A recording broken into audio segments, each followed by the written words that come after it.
shift our focus to the elections in Zimbabwe, where delays due to inadequate voting materials have overshadowed the polls. The country is on day 2 of voting after some polling stations failed to open on time yesterday.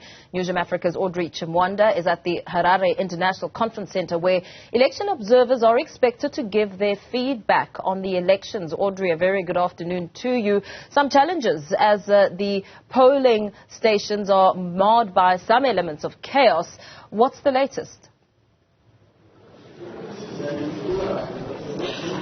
We have a number of constituencies and polling agents and stations that have started releasing preliminary results. Just behind me, Mpo, is the National Command Centre, where all the results are being collated and tabulated, having come from the different constituencies across the country. Of course, we expect there's going to be a bit of a delay with regards to the polling stations that are still open right now as we speak. They, of course, got the extension from the statutory instrument of 151 of 2023 that the President had to evoke for those people to be able to cast their ballots. Of course, this has aroused quite a bit of interest and criticism, not only from Zimbabweans but outsiders as well. We have a head of delegation of the Zimbabwe-Botswana bilateral mission with us to help us understand what their observation has been for the past couple of days and perhaps what their recommendations are. We're expecting, of course, a report from all the missions that are in Zimbabwe, from the African Union, from SADC and COMESA for their final report. I have with me Mr. Siletso, who is the head of that particular mission, to give us his intake. Thank you for speaking to us, sir.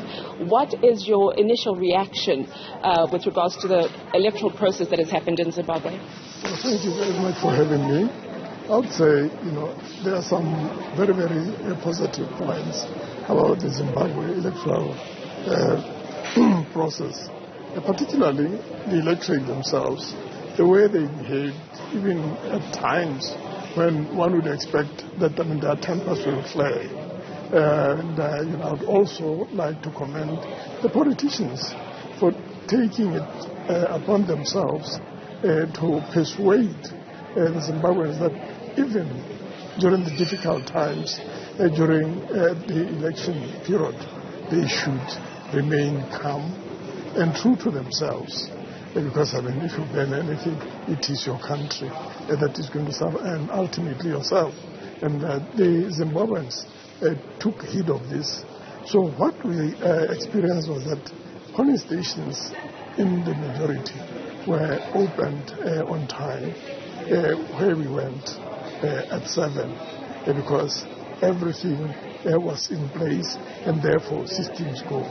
But there were other places in the periphery of the capital city, Harare, where ballot papers, in particular local authority ballot papers, did not reach polling stations until, I would say, pretty late, around about 10 in some cases.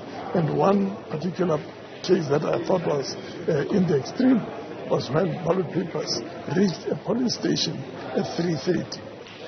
And good for the Zimbabwean authorities was that they assured the electorate that whatever time they have lost by waiting for the local authority ballot papers, it will be added to their voting time. And Mr. Sele, so this being an unprecedented occurrence ever since Zimbabwe had the elections, do you think this has any bearing with regards to the integrity of how this process has been conducted by the Zimbabwean Electoral Commission? As mission groups, you have received quite a bit of criticism with regards to giving a fair assessment when it comes to elections that happen within SADC. What is your reaction to that? About half of my life I was running elections. So I can say there must have been a hitch at the Electoral Commission of Zimbabwe.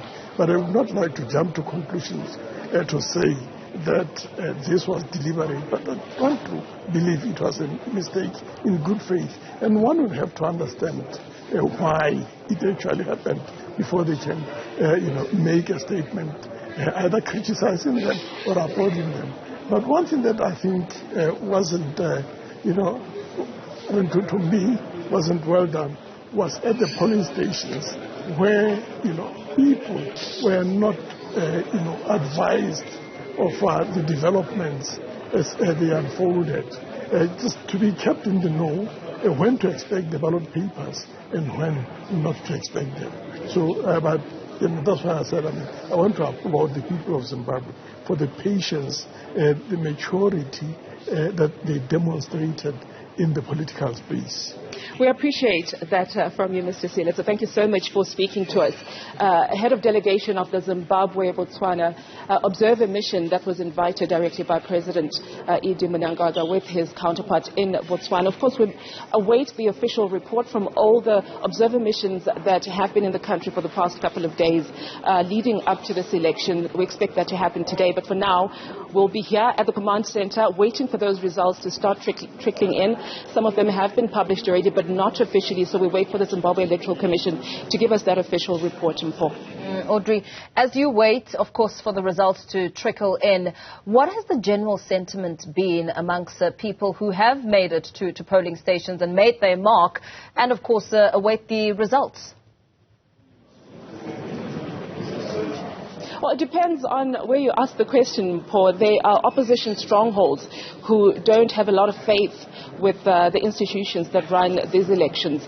Theirs is to say we're just here to do our duty and hope that our voice is heard and that the mark that we've made is actually counted. You go to the other side of the country where the ZANU-PF strongholds who are very confident that they will emerge victorious. So it really depends on who you ask. But with regards to people that were not able to cast their ballots within the stipulated time of 7 a.m. to 7 p.m. As of yesterday, they are not very confident that this process will actually yield results that reflect the will of the people of Zimbabwe. So we expect a bit of challenges that will be brought forward to the court, but we wait to see what happens. As soon as the results come out, I'm sure we'll have some kind of direction going forward from then. We've also heard quite a lot how the youth vote will be imperative and quite telling with these elections. The sentiment amongst young people, what have they had to say? Oh, they've been very eager to cast their ballot. I'll go back to yesterday when we went around, I think about 8 polling stations around Harare and just outside of Harare. And I can tell you, when we're looking at the demographics, most of the people that were queued there were very young people. And when we spoke to them, they were very eager to cast their vote and to make sure that their voices are heard. Of course, it wasn't a political space for them to really express what their views are or who they're voting for as stipulated by the Zimbabwe Electoral Commission.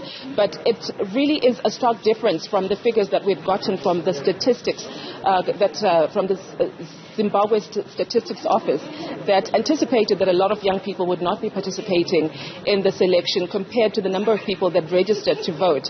It appears they came out in their numbers and they really wanted to make their mark in this historic election. Well, Audrey Chimwanda giving us a sense of what's happening on the ground there as we await the trickling in of results in Zimbabwe as the elections continue there.